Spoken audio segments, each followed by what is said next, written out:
Pozdravljeni, dragi otroci! Dobrodošli v mojem knjižnem kotičku. Na današnji s soncem obsijan dan sem izbrala prav posebno lokacijo. In sicer smo se odločili, da odidemo v Ljubljano, v naše glavno mesto. In tako sem izbrala Robov vodnjak, ki se nahaja tik ob mestni hiši, kjer uraduje župan. Mogoče ne ta župan, eden izmed prejšnjih županov, pa je ponudil službo enemu zmajčku. Veste, kateremu? Ja, tukaj se skriva Zmaju Direndaju. Torej, današnja pravljica, ki jo bom prebrala za vas, je pravljica z naslovom Zmaj Direndaj. Pravljico je napisal Kaje Tanković, za ilustracije pa je poskrbela Jelka Reichman. Predlagam, da se udobno namestimo in prisluhnemo tej pravljici. Nekoč je živel zmaj. Pravzaprav ni bil zmaj, ampak zmajček. Imel je debele oči, zmajski rivček, šilasta ušesa in dolg rep, ki je bil tudi zašiljen. Potepal se je po mestu in po deželi in je bil nasploh zelo radoveden. Še posebej rad pa je imel zmešnjave. Zato so ga klicali Zmaj Direndaj. Če je srečal kakšnega kosmatega mačka ali kakšno drugo žival, je takoj rekel: prosim vas. To ni pomenilo, da ga v resnici zakaj prosi. Slišalo se je tako, kot bi hotel reči: kaj pa vi tukaj? Ali kaj pa si mislite? Ali kako si upate biti na svetu? Ali kratko malo, zakaj tudi vi niste zmaj? Mački se za takšna vprašanja niso menili in so šli svojo pot. Zmaj Direndaj pa je znal prosim vas povedati tudi po francosko. Malo je ponosljal in malo pogrknil in je rekel: Je vous en prie. In zato so ga hodili gledati mnogi tujci, ki so obiskali zmajsko mesto. Nosili so mu lizike in so se hoteli z njim pogovarjati. Ampak zmajček ni znal nobene druge francoske besede. Tujce je samo debelo gledal, lizal lizike in včasih rekel: Je vous en prie. In tako so se tujci odpravili naprej, zmajček pa je preštel lizike, si jih nekaj spravil za slabe čase in se šel potepati po mestu. Toda celo življenje ni mogel lizati lizik. Zmajček je odrasel in v mestu so dobili novega župana. Ta je rekel, da zmaji niso na svetu zato, da bi nagovarjali mačke in tujce, ampak da morajo tudi delati, in je dal vse brezposelne zmaje poloviti. In tako so v županovo pisarno pripeljali tudi Zmaja Direndaja. Od jeze je pihal kot 3 zelo hudi angorski mački. Na pol užaljeno, na pol jezno pa je rekel: prosim vas. To naj bi pomenilo: kdo pa sploh ste vi? Ali kaj vam pride na pamet? Ali celo 300 zelenih zmajev? Župan pa je le zamahnil z roko in rekel: nič ni treba prositi, postal boš stražnik na mostu. In tako je Zmaj Direndaj dobil službo. Sprva mu je bilo kar všeč. Na mostu so razen njega čepeli še 3 zmaji. Eden od njih je bil njegov bratranec in tudi druga 2 sta bila prijazna. Mimo njih so hodili na bližnji trg zmaji in zmajklje. In ko je Zmaj Direndaj nekoč požvižgal pri kupni zmajčici, mu je njena mama pripeljala eno okrog krivca. In potem nekaj dni ni mogel žvižgati. Zato je odtlej raje gledal po reki in čakal, kdaj bo priplavala pisana ladja. Ko je bil še majhen, mu je mama za uspavanko govorila: po vodi plava ena ladja pisana. Zdaj pa ladje ni bilo od nikoder, ne pisane, ne bele. Zato je povprašal bratranca, kako je tukaj z mornarico. Ta pa je rekel: tu se vozijo samo podmornice. To pa je res dolg čas, je rekel Zmaj Direndaj. Potem je sklenil, da bo svojim otrokom, če jih bo kdaj imel, pel drugačno uspavanko. Pod vodo plava ena plava podmornica. In ker podmornic ni mogel videti, si je spet začel gledovati mimo idoče zmaje. Bili so debeli in suhi, lepi in grdi, majhni in veliki. Mnoge zmajklje so imele po 2 podbradka. Zmajčice pa so se valile čez most kot frnikole. Vsak dan je videl iste obraze in čez mesec dni jih je znal že na pamet. In začel se je dolgočasiti. Pomišljal je, kako bi si življenje malo po direndaju. In nekega jutra se je prebudil zelo dobre volje. Sanjalo se mu je, da je bil na tekmovanju sladkosnedih zmajev. Dobil je prvo nagrado, ker je v 1 uri pojedel 1 večjo in 2 manjši tovarni čokolade. Zato je v kopalnici tako čofotal in škropil, da bi bilo kmalu več vode na tleh, kakor v banji. Potem je začel žvižgati in nazadnje je rekel: "Ne grem v službo." In ko je zaslišal te besede, se je malo začudil. Pogledal je po sobi, če ni še kje kakšen zmaj, ki pravi, da ne gre v službo. Toda nobenega ni bilo ne levo, ne desno, ne pod posteljo in ne v omari. Zmaj direndaj se je malo popraskal po debelem tilniku in rekel: "Prosim vas." To naj bi pomenilo: "Torej sem jaz tisti, ki ne grem v službo?" To ga je zelo razveselilo. Zaklenil je vežna vrata in odšel proti mestu. Stražnemu mostu je oddaleč pokazal osle in zavil proti trgu. Ker se mu je sanjalo v čokoladi, je bil že navsezgodaj lačen. Hodil je med stojnicami in cedil sline. Potem si je kupil lubenico. Bila je velika kot hlebec. Stisnil je pod pazduho in korakal mimo tržnico Breki. Mislil je, kako lepo bi bilo, če bi imel 7 glav kakor zmaji v starih pravljicah. Zadovoljno si je zabrundal. 7 glav in vsaka hrusta, kar ji pade v lačna usta. Medtem je po drugi strani reke stopal žalostni Berni in ni bil čisto nič dobre volje. Tega je bil kriv zmajski župan, ki je zjutraj obiskal gasilce in si ogledal novo šolo. Ko je korakal čez stražni most, se mu je zazdelo, da je nekaj narobe. Najprej je pomislil, da most visi. Potem pa je začel šteti zmaje. Naj je štel od spredaj ali od zadaj, od leve ali od desne, zmeraj je naštel samo 3. "Kako torej?" je rekel jezno. "Se že spet potepajo." Tako je dal poklicati žalostnega Bernija. Žalostni Berni pa je bil bernardinec in glavni stražnik v zmajskem mestu. Služil je že pod 7 župani. In ko je bil še mlad in postaven, so ga klicali Lepi Berni. Toda pod vsakim novim županom je postal malo manj lep in malo bolj otožen. In tako se ga je z leti prijelo ime Žalostni Berni. Zdaj je stal pred županom kot precej velik kup nesreče. Hotel je salutirati, pa se mu ni najbolj posrečilo.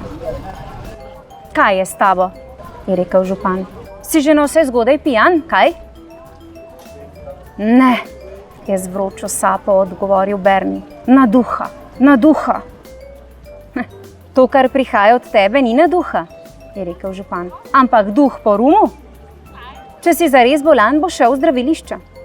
Ampak še prej boš poiskal zmaja direndaja. Ga bom že naučil kozjih molitic, pa tudi tebe, če ga ne najdeš. Razumeš, kaj?" "Razumem," je rekel Berni skozi zobe. Potem je salutiral in odkorakal. Ni vedel, ali naj bo jezen, žalosten ali hud, kar ga je župan že navsezgodaj tako okregal. Zato se je za prvim vogalom ustavil. In kot pravi bernardinec je nosil pod vratom na ovratnici pripet sodček ruma. Zdaj je iz njega pošteno potegnil. In po tem kravjem požirku se je odločil, da bo hud. Zapel si je pesmico. Zgodaj zjutraj, pasje dlaka, Berni pes na lov koraka. Hudobelska, strašno laja, išče zmaja, direndaja. Seveda pa žalostni Berni sploh ni bil hud, ampak se je hudega samo delal. In ko je pretekel že 7 ulic, 2 podvoza in 4 trge, je nesrečnega zmaja zagledal na največjem mostu. Naslanjal se je na ograjo in jedel veliko rdečo lubenico. 100 mačkov, je rekel Berni. Tako torej, tukaj si. Prosim vas, je rekel zmaj direndaj, tukaj sem. Zakaj pa nisi v službi? Je vprašal Berni uradno in ga s taco potrkal po trebuhu. Kar tako, je rekel zmaj direndaj in pljunil peško čez ograjo. A kar tako, ga je oponašal Berni. Pa v reko pljuvaš tudi kar tako? a ne? Ha, kje pa? Je rekel zmaj Direndaj.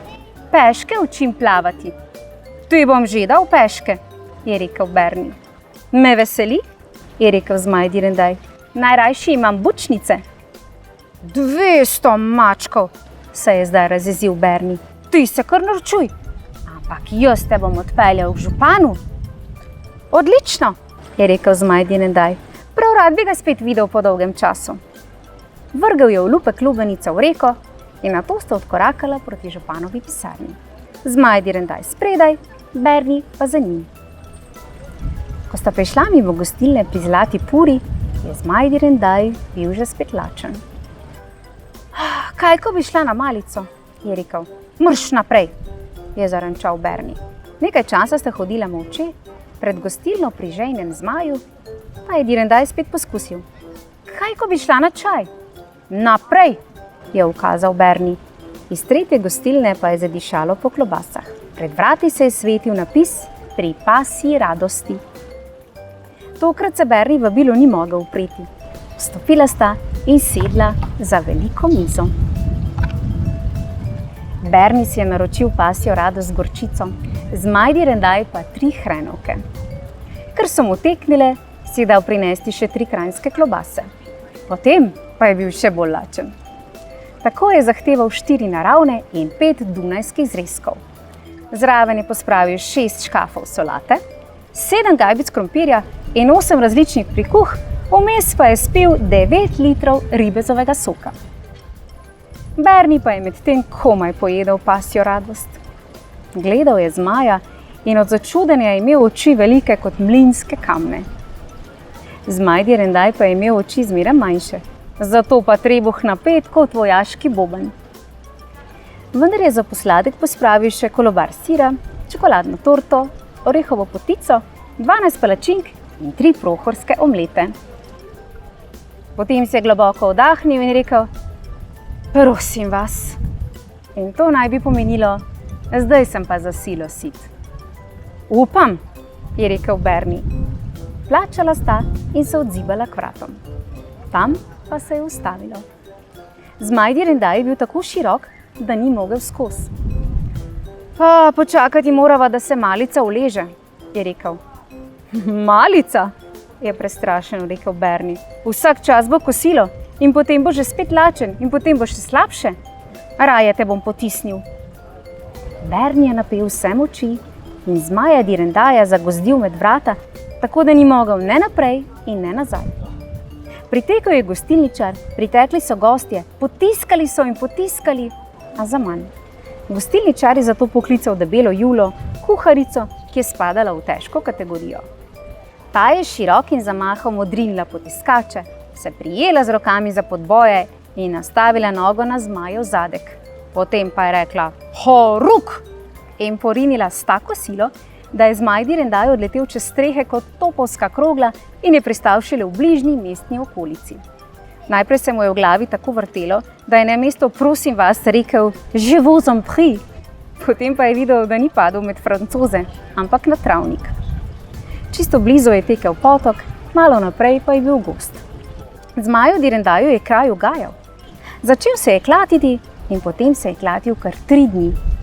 Jedel je koruzo in gobe ter spal prvi dan pod hrastom, drugi dan pod gabrom in tretji dan pod jelšo. Potem pa se je klatenja naveličal in se je vrnil v mesto. Tam se je medtem marsikaj zgodilo. Najprej je hotel žalostni Berni zapreti debelo Julo. Ti si kriva, je strogo rekel in jo s taco potrkal po trebuhu, da je zmaj Direndaj ušel. Debela Jula je Bernija prijazno počohljala za ušesi. Poslušaj, Fifi, je rekla, ali hočeš, da tudi iz tebe naredim leteči krožnik? Berni tega ni maral in je užaljen odšel. In ko je bil zunaj, je postal zelo hud. Rekel je: 300 mačkov in Jula mula in še druge take stvari. Vendar ga nihče ni poslušal. Potem pa je odkorakal v svojo pisarno. Tam se je napil ruma in še isti dan razposlal tiralico za zmajem Direndajem. Ko se je ta čez 3 dni vrnil v mesto, pa je na zidovih zagledal živobarvne plakate. Ustavil se je in bral: Iščemo zmaj Direndaja, ki ki županu nagaja, ki nič ne dela in samo je. Kdor ga vidi, najbrž pove. Za nagrado dobi zaboj s čokolado. Zmaj Direndaj se je med branjem kar topil od zadovoljstva. 3krat zaporedoma je rekel: prosim vas, kar naj bi pomenilo prvič. To pa je res imenitno. Drugič, takšnega zmaja pa še ne. In tretjič, kratko malo, slava meni. Seveda se ni ustavil samo pri prvem, ampak tudi pri drugem in tretjem in četrtem plakatu in je vsakega posebej prebral. Pri 5. pa je postal lačen, pri 6. pa mu je prišlo nekaj na misel in ko je bral še 7., je odločno odkorakal proti mestni hiši. Župan in žalostni Berni sta sedela v pisarni in župan je ravno hotel prilepiti znamko na pismo. Poslinil jo je, a ko je pri vratih zagledal Zmaja Direndaja, je le malo manjkalo, da ji ni požal. Prosim vas, je rekel Zmaj Direndaj, prišel sem po čokolado. Berni je skočil kvišku in rekel: v imenu postave, mir, je zaklical župan in si pulil znamko z jezika. Pripeljal sem mene, je rekel Zmaj Direndaj, in bi rad nagrado. Nagrado? Je ponovil župan, ki si je končno odtrgal znamko z jezika in jo prilepil na pismo. Dobil jo boš. Samo drugačno. Pravi se ji kruh in voda in pogled skozi rešetke. Si že slišal za to, kaj? Ne vem, kaj imate v mislih, je rekel Zmaj Direndaj in napravil nedolžen obraz. Zakaj nisi na mostu? Je zagrmel župan. Na mostu je dolg čas, je rekel prijazno Zmaj Direndaj. Dolg čas, je rekel župan posmehljivo. A meni pa ni dolg čas. Kaj? Nekaj je treba delati. Ti bi pa samo jedel, kaj? Čokolado, je rekel Zmaj Direndaj. Joj, je rekel župan in se prijel za glavo. Temu pa ni pomoči. Kaj naj napravim z njim? Dajte mu drugo službo, je predlagal Berni. Kakšno pa? Je rekel župan. Saj nič ne zna, zato smo ga dali za stražnika. Je sploh kdaj kaj delal? Lizal je lizike. Je to kakšno delo, kaj? Lahko pa lepi znamke, je rekel Berni. Znamke? Je ponovil župan in se podrgnil po jeziku, kot da bi tam še zmeraj imel znamko. Mogoče pa res? Meni vzame to preveč časa. On pa ima dolg, moker jezik. In tako je Zmaj Direndaj postal glavni znamkolepilec zmajevskega mesta. Pred magistratom si je postavil leseno hišico in v njej lepil znamke za župana in za vse druge, ki so to želeli. Da mu ni bilo dolgčas, je vsako 10. znamko prilepil na robe, vsako 100. pa požrl. Spet so ga hodili gledat tujci in Zmaj Direndaj je, če ni imel ravno znamke na jeziku, govoril: prosim vas in je vous en prie. Nosili so mu lizike, ki jih je lizal v prostem času. Včasih ga je obiskal tudi Berni, ki se je v zdravilišču iz žalostnega spremenil v veselega Bernija. Na njegovo pismo je Zmaj Direndaj prilepil najlepšo znamko. Potem pa sta skupaj odšla v gostilno pri Pasji radosti. Iz previdnosti in za vsak primer sta zmeraj sedela na vrtu. Ja, tale Zmaj Direndaj je bil pa kar posrečen, malo samovolen, a na koncu je le našel službo zase. Če vam je bila ta pravljica všeč, potem vam bodo zagotovo všeč še kakšne druge pravljice, ki že čakajo na vas na kanalu Moj knjižni kotiček. Lepo se imejte, otroci, uživajte, kmalu pa se zagotovo spet vidimo. En čau, čau!